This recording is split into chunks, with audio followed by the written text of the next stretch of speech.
Hello everyone, welcome back to my channel লিপি cooking blog. তোমাদের মাঝে নিয়ে এসেছে নতুন একটি রেসিপি। আজকে যে রেসিপিটা নিয়ে এসেছি সেটা হচ্ছে শুটকি বোনা।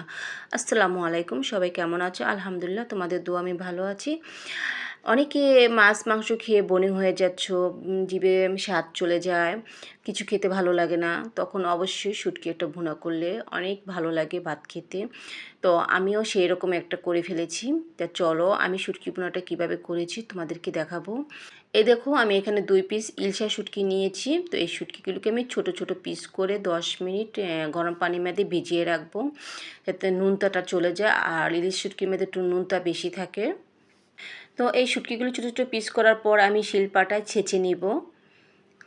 ইচ্ছে করে তোমরা আস্ত করে ছোটো ছোটো পিস করেও রান্না করতে পারো। তো এখানে আমি অন্য স্টাইলে, যেহেতু আমি শুটকি ভুনাটা করবো, সেহেতু আমি এখানে ছেঁচে নেব। ছেঁচে নিয়ে তারপর এখানে যে কাঁটাগুলো থাকবে সেই কাঁটাগুলো আমি সুন্দর করে পরিষ্কার করে নিব।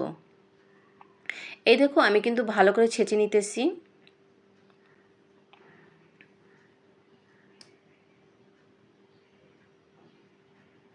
আমার কিন্তু ছেঁচা হয়ে গেছে প্রায়। আর এখান থেকে আমি কাঁটাগুলো পরিষ্কার করে নিয়েছি। এর মধ্যে আমার এখানে লেবু পাতা লাগবে, তাই আমি চলে গেলাম আমার লেবু গাছে। লেবু গাছ থেকে আমি 3টা লেবু পাতা নিয়েছি।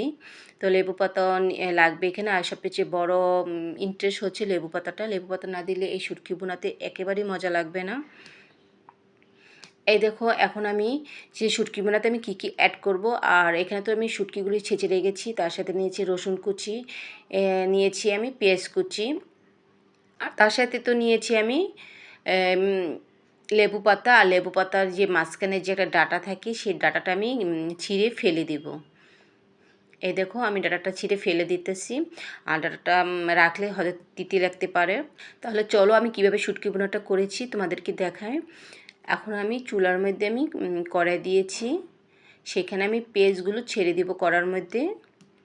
সবকটা পেঁয়াজ দিয়ে দিলাম। এরপর আমি পরিমাণ মতন এখানে লবণ দিয়ে দিব। লবণ দেওয়া একটি উদ্দেশ্য, লবণ দেওয়ার পরে আমি পেঁয়াজটাকে ভালোভাবে নাড়াচাড়া দিব। পেঁয়াজের যে পানিটা থাকে সেই পানিটা বের করার জন্য। পানিটা যখন বের হয়ে যাবে, এরপর আমি রসুন কুচি দিয়ে দিব। এই দেখো, আমি নাড়াচাড়া দিতেছি, আমার কিন্তু পেঁয়াজের পানিটাও শুকিয়ে যাচ্ছে। পানি শুকিয়ে গেলে এরপর আমি তেল দিয়ে দিব। এই দেখো, আমি কিন্তু তেল দিয়েছি। তেলের পরিমাণটা একটু বেশিই দিব, কারণ শুটকি ভুনা যেহেতু, শুটকি ভুনার মধ্যে একটু তেল লাগে বেশি। এখন আমি অনবরতভাবে নাড়তেই থাকবো যাতে পেস্টগুলো পুড়ে না যায়। আর পেস্টটাকে বাদামি কালার করতে হবে। বাদামি কালার হয়ে গেলেই আমি এখানে যা যা প্রয়োজন সেটা দিয়ে দেবো। এখন আমি এখানে শুটকি যে ছেঁচে রেখেছি সেই শুটকিগুলো আমি দিয়ে দিয়েছি। দিয়ে এখন আমি ভালোভাবে নাড়াচাড়া দিব বাদামি কালার করার জন্য। এরপর আমি পরিমাণ মতন এখানে আদা রসুনের পেস্টটি দিয়ে দেবো। আর এখানে আমি 4 চামচে 1.5 চামচ আদা রসুনের পেস্ট দিয়েছি। আর 1 চামচ দিয়েছি আমি কাঁচামরিচের পেস্ট। ভালো করে নেড়েচেড়ে নিব, যাতে যে তেলগুলো ছিল এই পেঁয়াজের মধ্যে, এটার সাথে আদা রসুনের পেস্ট ও কাঁচামরিচের পেস্ট ভাজা হয়ে যায়। এই দেখো, আমি কিন্তু ভালোভাবে অনবরতভাবে নাড়তেছি যাতে পুড়ে না যায়।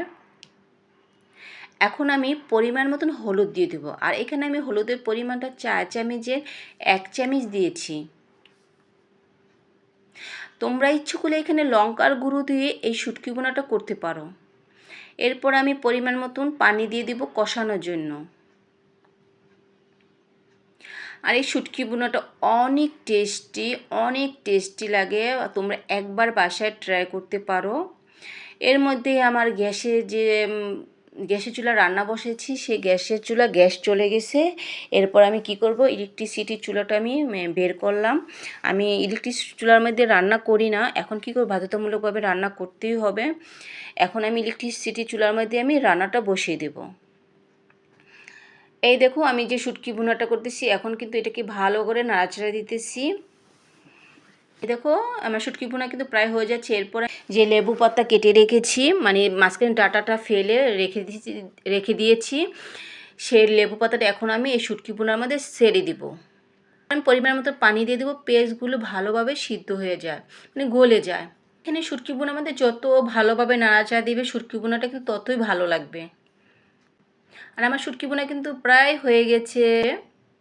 এই দেখো শুটকি বোনার কালারটা কিন্তু সেই রকম দেখা যাচ্ছে, আর খেতেও কিন্তু অনেক টেস্ট, গ্রান কিন্তু অনেক সুন্দর একটা গ্রান চলে আসছে।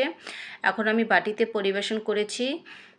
আমার শুটকি বোনাটা কেমন হয়েছে, কাছেও দূরে দেশ ও বিদেশ কে কোথা থেকে আমার ভিডিওটি দেখতেছো অবশ্যই লাইক কমেন্ট শেয়ার করে দিবে। আর যারা ধৈর্য সহকারে এই পর্যন্ত ভিডিওটি আমার দেখেছো তাদেরকে অসংখ্য ধন্যবাদ আমার চ্যানেলের পক্ষ থেকে। তারপর আমি কিন্তু খেতে বসে গেলাম। তো আমার তো ধৈর্য নেই, আমি শুটকি বোনা হলে আর আমার কিছুই লাগে না, আমি খাওয়া শুরু করে দিলাম। আর টেস্ট কিন্তু অনেক অনেক হেভি একটা টেস্ট হয়েছে। আমার শুটকি বোনাটা কেমন হয়েছে কমেন্ট করে বলবে। আল্লাহ হাফেজ।